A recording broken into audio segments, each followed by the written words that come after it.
Luto tayo ng gulay-gulay lang. Ito ang aking ulam ngayong tanghali. Ayan. Tapos, hindi ako nagpapainit masyado ng mantika bago ko ilalagay yung bawang. Luya ito yung isa. Isabay-sabay ko. Ayoko yung dahil hindi ata maganda yung masyadong mainit ang mantika. Lagay ko na po. Nilagay ko na yung ating carrot. Lagyan ko ng konting tubig para maluto. Basta ganito ako magluto ng aking ulam. Lagay po natin ang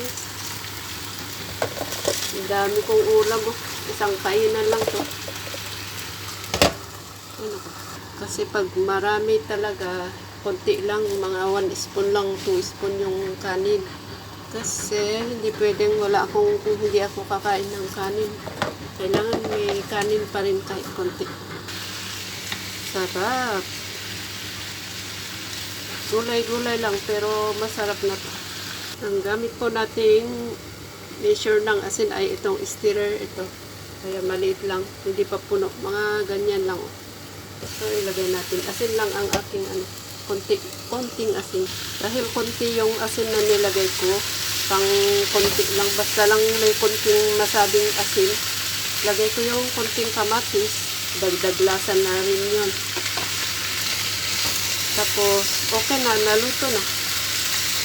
Hindi na kailangan malasa yung asin para sa akin. Basta alam kong nilagyan ko ng asin, okay na yun.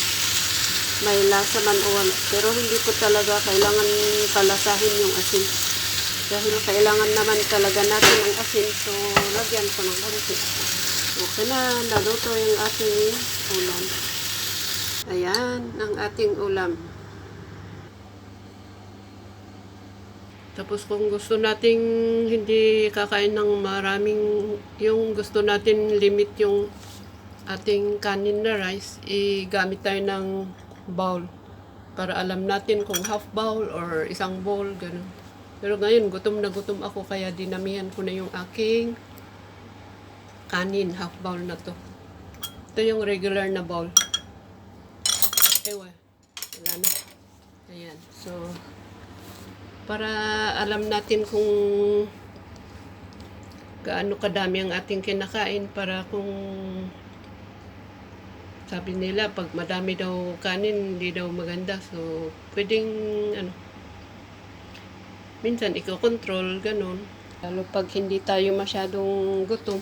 So, ayan.